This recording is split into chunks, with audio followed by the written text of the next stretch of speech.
Hello everyone, इस video में हम BA BSc BCom final year का आधार पाठ्यक्रम तृतीय वर्ष का व्यक्तित्व विकास और चरित्र निर्माण इसके मोस्ट इम्पोर्टेंट ऑब्जेक्टिव क्वेश्चन कहने वाले हैं। आपके एग्जाम में ओनली ऑब्जेक्टिव क्वेश्चन ही आने हैं, तो आपको सिर्फ टिक कहना है। यदि आप इस वीडियो को अच्छे से सुन भी लेंगे तो आप अच्छे से टिक कर सकते हैं पेपर में। यूनिट फर्स्ट से हम क्वेश्चन देख लेते हैं। तो पर्सनालिटी शब्द किस मूल भाषा से लिया गया है? तो अंग्रेजी भाषा से लिया गया है। और पर्सना शब्द किस भाषा से लिया गया है? तो लैटिन भाषा से लिया गया है। व्यक्तित्व व्यक्ति की संपूर्ण गुणात्मकता है। व्यक्तित्व की यह परिभाषा किसने दी? वुडवर्थ ने दी है। पर्सना शब्द का सही अर्थ है मुखौटा। निम्न में से किसने शारीरिक संरचना के आधार पर व्यक्तित्व के प्रकार बताए हैं? तो शेल्डन ने व्यक्तित्व के प्रकार बताए हैं शारीरिक संरचना के आधार पर।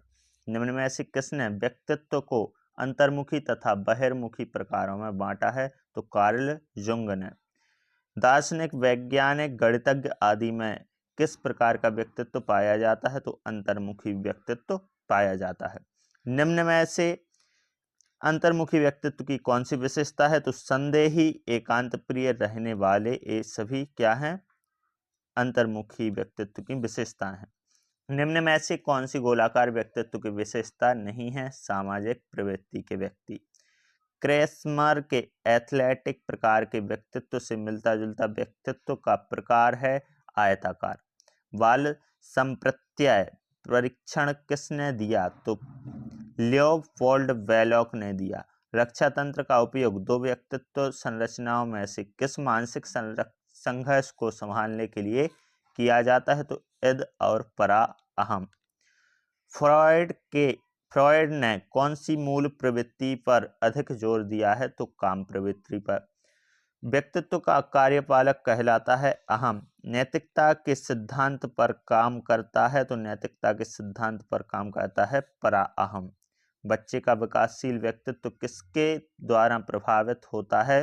तो ग्रंथियों, परिवार और विद्यालय में प्राप्त अनुभव के द्वारा प्रभावित होता है। छात्रों को मानसिक रूप से स्वस्थ रहने के लिए विद्यालय प्रशासन को कौन सा तरीका अपनाना चाहिए? नियमित स्वास्थ्य परीक्षण का। अगला है व्यक्तित्व के प्रासंगिक अंतर्बोध परीक्षण में कार्ड की संख्या होती है 30। व्यक्तित्व मापन की कौन सी विधि से समाज के व्यक्तियों से जानकारी लेकर निष्कर्ष निकाला जाता है? समाज मिति विधि से। सिगमंड फ्रायड ने व्यक्तित्व के कितने अंग बताए हैं? तो 3 अंग बताए हैं। व्यक्तित्व पर किसका प्रभाव पड़ता है? दोनों का। कौन कौन? वंशानुक्रम और वातावरण, दोनों का प्रभाव पड़ता है। स्प्रेनगर ने व्यक्तित्व को किस प्रकार बांटा है? तो किस आधार पर बांटा है? समाज शास्त्रीय आधार पर बांटा है। अमानवीय व्यवहार से युक्त व्यक्तित्व होता है तामसी। सृजनशील बालक का व्यक्तित्व होता है बहिर्मुखी। वाक्य पूर्ति परीक्षण का निर्माण किसने किया? पाइन टेंडलर ने। रोरसा स्याही धब्बा परीक्षण में कुल कार्डों की संख्या कितनी होती है? 10 होती है। निम्न में से व्यक्तिनिष्ठ विधि कौन सी है? तो व्यक्ति इतिहास विधि जो है व्यक्तिनिष्ठ विधि है। कैटल ने कितने शील गुणों की चर्चा की है? 16 शील गुणों की चर्चा की है। व्यक्तित्व का अंतर्मुखता बहिर्मुखता के रूप में वर्गीकरण किसने प्रस्तुत किया? आइजैक ने। निम्न में से कौन सा व्यक्तित्व का जैविक निर्धारक है? अनुवंशिकी प्रभाव। अनुवंशिक जो प्रभाव है वो। व्यक्तित्व समाज द्वारा मान्य तथा अमान्य गुणों का संगठन है। यह परिभाषा किसकी है? अरस्तु की। सद्विचारों और सत्कर्मों की एक रूपता ही चरित्र है। चरित्र की यह परिभाषा है किसकी? डॉक्टर कन्हैयालाल पांडे की। चरित्र निर्माण के लिए आवश्यक तत्वों में निम्न में से कौन बिंदु शामिल नहीं है? स्वार्थ। चरित्र निर्माण के प्रमुख साधनों में निम्न में से कौन बिंदु शामिल नहीं है? प्रतिष्ठा। पंचकोश में कौन सा बिंदु शामिल नहीं है? तो आनंदमय कोश, अन्नमय कोश, प्राणमय कोश और शब्दकोश में शब्दकोश जो है पंचकोश में शामिल नहीं है और ये सभी शामिल हैं। शारीरिक विकास किस अवस्था में नहीं होता है? प्रौढ़ावस्था में नहीं होता है। व्यक्ति के जन्म से परिपक्वता एक तक की मानसिक क्षमताओं एवं मानसिक कार्यों के उत्तरोत्तर प्रकटन एवं संगठन की प्रक्रिया को मानसिक विकास कहा जाता है। यह परिभाषा किसकी है? जेम्स ड्राइवर की है।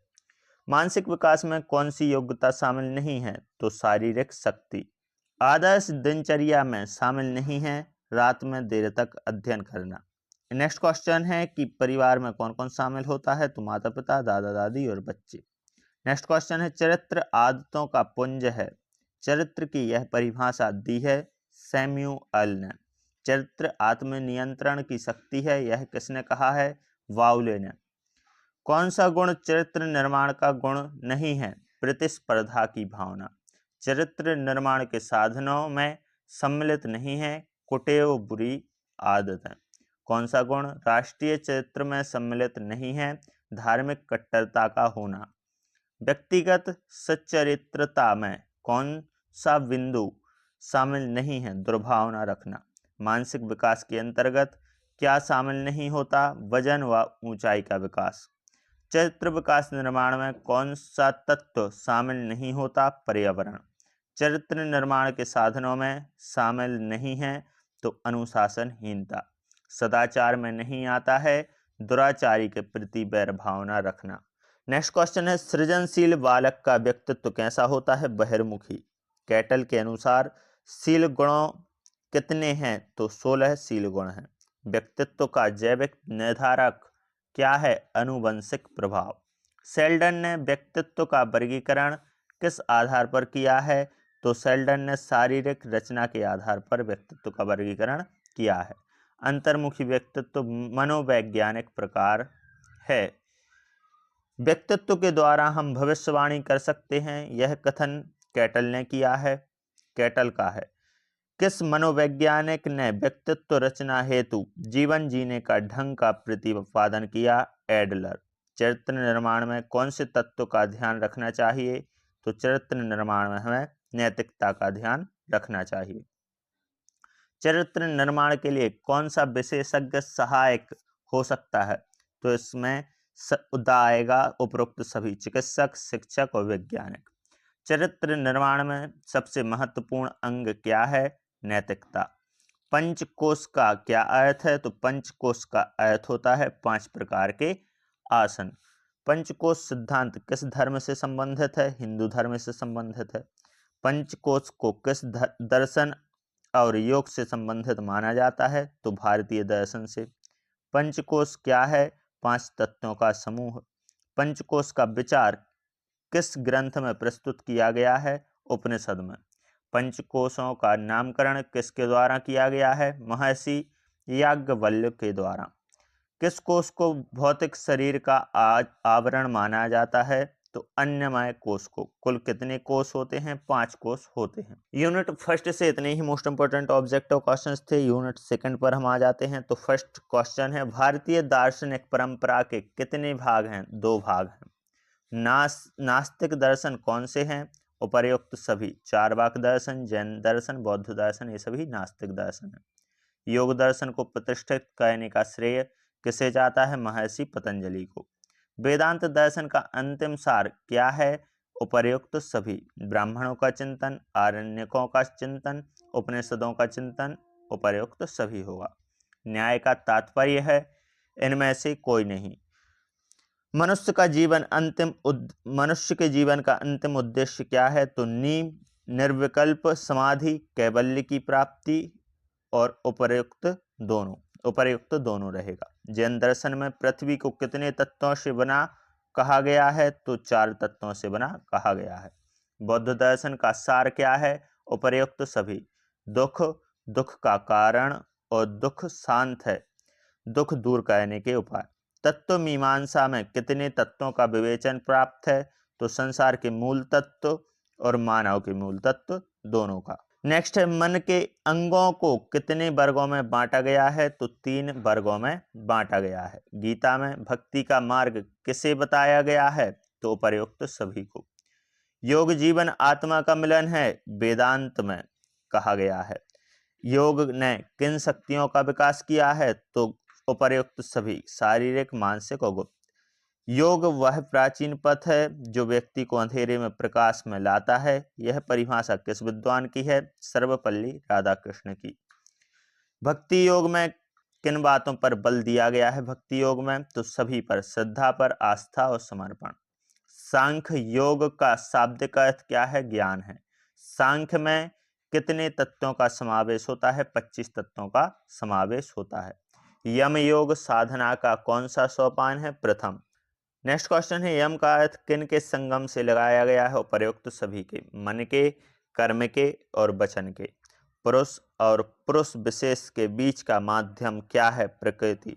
संत व योगी मोक्ष प्राप्ति हेतु कौन कौन से साधक बताते हैं?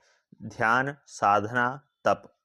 जिन साधनों को अपनाकर आत्मा की सिद्धि और मोक्ष की प्राप्ति होती है उसे लोग जैन धर्म कहते हैं। यह परिभाषा किस धर्म में दी गई है? तो जैन धर्म में दी गई है। मुख्य उपनिषदों की संख्या कितनी होती है? 13। मन को एकाग्रता के साथ एक विषय पर लगाना क्या कहलाता है? ध्यान। सृष्टि के प्रारंभ में भगवान ने योग का उपदेश किसे दिया? सूर्य को दिया। नेक्स्ट है, योग सूत्र की रचना किसने की है? महर्षि पतंजलि ने। आयुर्वेद के अनुसार निम्न में से कौन सा स्वास्थ्य का लक्षण है? तो धातु की साम्यावस्था तथा शरीर से मल एवं मन, इंद्रियों और आत्मा की प्रसन्नता। मनोमय कोश में क्लेशों के जमाव के कारण सूक्ष्म स्वरूप जन्म लेता है जिसे आदि कहते हैं। निम्न में से कौन सी सामाजिक स्वास्थ्य की विशेषता है? तो प्रयुक्त सभी। अपनी भूमिकाओं का सही निष्पादन, परिस्थितियों में उचित समायोजन, उत्तरदायित्व की पूर्ति। आदि की उत्पत्ति होती है मानसिक स्तर पर। नेक्स्ट क्वेश्चन है, आदि का अन्यमय कोश या स्थूल शारीरिक बीमारी के रूप में प्रकट होने को कहा जाता है व्याधि। योग जीवन आत्मा का मिलन है, यह परिभाषा दी गई है वेदांत में। यह वैज्ञानिक दृष्टिकोण नहीं है। कौन सा? अंधविश्वास व संकीर्ण विचारधारा। राष्ट्रीयता का कौन सा अर्थ गलत है? तो अन्य राष्ट्रों के प्रति दुर्भावना ये राष्ट्रीयता का अर्थ नहीं है। स्वाधीनता का अर्थ यह नहीं है सब कुछ कर सकने की आजादी। वसुधैव कुटुंबकम का अर्थ है पूरी पृथ्वी एक कुटुंब है। यह महाउपनिषद से लिया गया है। सूक्ष्म व्यायाम में कौन सा लाभ नहीं होता है? तो पाचन शक्ति अच्छी होती है, ये नहीं होता सूक्ष्म व्यायाम से। पतंजलि के अष्टांग योग में कौन सा अंग शामिल नहीं है? संयम। श्रीमद् भगवत गीता के अनुसार योग शब्द का क्या अर्थ है? कर्मसु कौशलम। योग की भ्रामक धारणा कौन सी है? उपरोक्त सभी। इस वीडियो में हमने फर्स्ट और सेकंड यूनिट के मोस्ट इंपोर्टेंट ऑब्जेक्टिव क्वेश्चंस किए हैं। इसके आगे के क्वेश्चन हम नेक्स्ट वीडियो में करेंगे। यदि वीडियो पसंद आई हो तो वीडियो को लाइक और चैनल को सब्सक्राइब करें। धन्यवाद।